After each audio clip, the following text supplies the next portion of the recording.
Jadi edisi kali ini adalah edisi spesial karena pada kesempatan kali ini aku akan memperkenalkan produk aku, yaitu tada!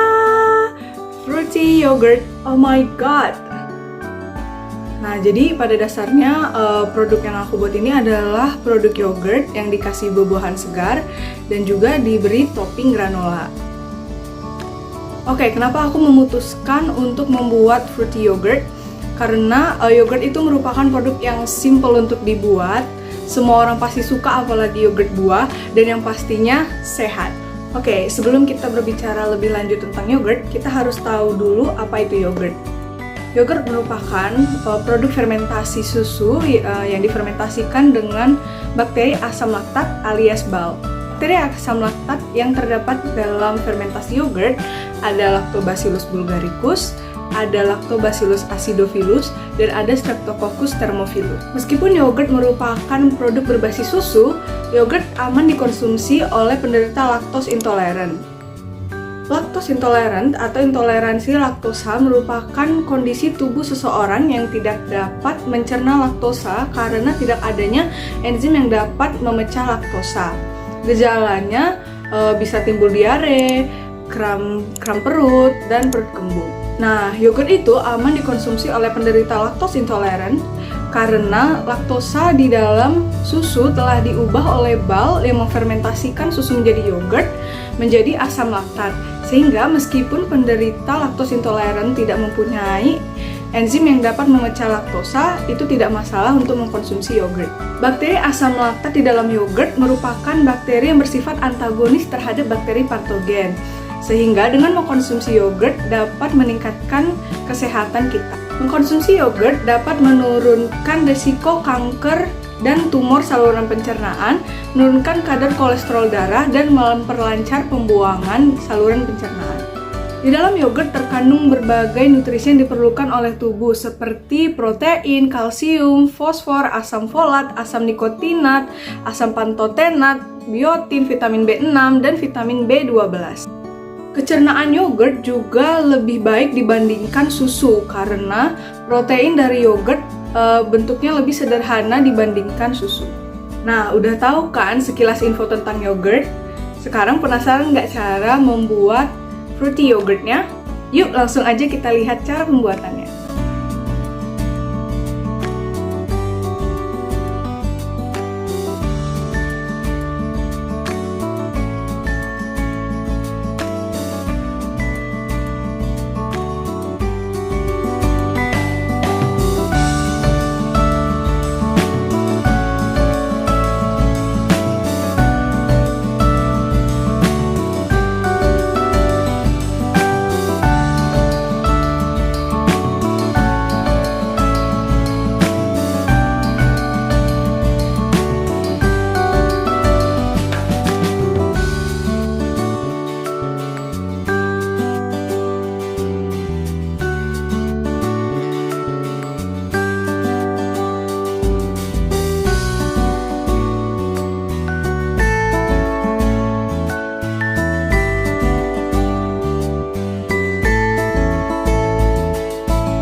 Inkubasi merupakan proses perbanyakan atau perkembangbiakan bakteri di lingkungan yang sesuai untuk pertumbuhannya. Faktor yang krusial untuk inkubasi ini adalah suhu dan lama waktu inkubasi. Nah, kedua faktor inilah yang mempengaruhi mutu kualitas dari yogurt kita.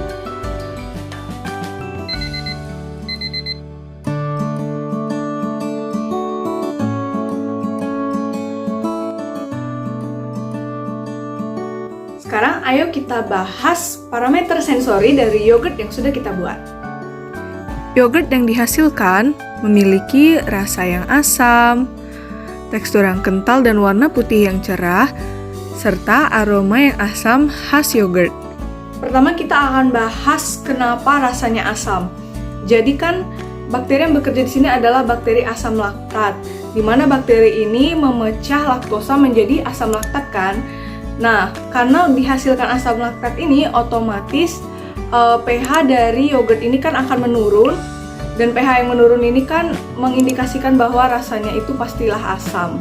Waktu lama inkubasi mempengaruhi pH dari yogurt tersebut. Semakin lama waktu inkubasi, maka pH yogurt akan semakin rendah. Hal ini disebabkan karena semakin lama waktu inkubasi, maka aktivitas bakteri asam laktat akan meningkat, dan bakteri asam laktat akan semakin banyak, otomatis asam laktat yang dihasilkan juga semakin banyak. Tekstur yogurt yang kental dipengaruhi oleh pH-nya yang asam. Ketika pH dari yogurt ini asam, maka kasein atau protein susu akan menggumpal sehingga meningkatkan viskositas dari yogurt. Kekentalan dalam yogurt juga dipengaruhi oleh globula-globula lemak dan ikatan antara protein dan lemak di dalam susu. Warna dari yogurt dipengaruhi oleh jenis susu yang digunakan. Pada yogurt yang kita buat ini, warna yogurtnya adalah putih cerah. Hal ini diakibatkan karena kita membuat yogurtnya menggunakan susu cair. Aroma yang khas pada yogurt dibentuk oleh senyawa-senyawa volatil, asam asetat, diasetil, dan asetaldehid, serta senyawa-senyawa volatil lainnya. Jumlah bal di dalam yogurt dapat mempengaruhi kadar protein di dalam yogurt. Karena bal sendiri badannya, membran plasma dan dinding selnya tersusun atas protein dan polisakarida. Makanya semakin tinggi jumlah bal di dalam yogurt, maka semakin tinggi pula kadar protein di dalam yogurt.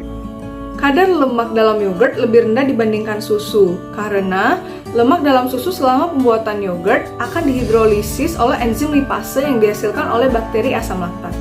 Standar kualitas untuk yogurt menurut SNI mengandung protein minimal 3,5%, asam laktat 0,5-2%, dan lemak maksimal 0,6-2%. Kadar pH dari yogurt itu berkisar antara 4-4,5.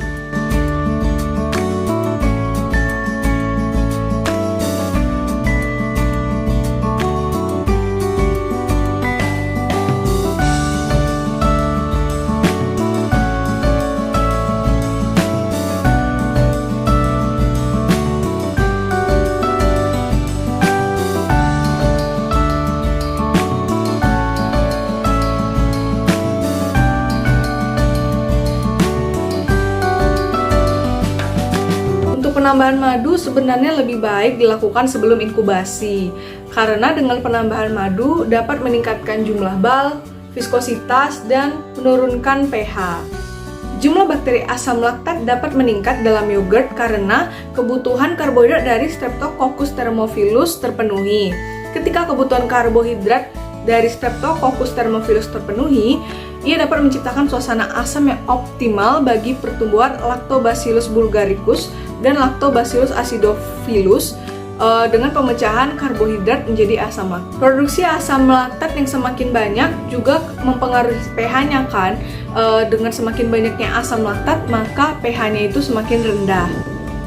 Nah, efek domino dari pH yang menurun juga berpengaruh terhadap viskositas. Karena semakin rendah pH-nya, maka semakin tergumpalkan si kasein susunya, sehingga viskositasnya semakin meningkat.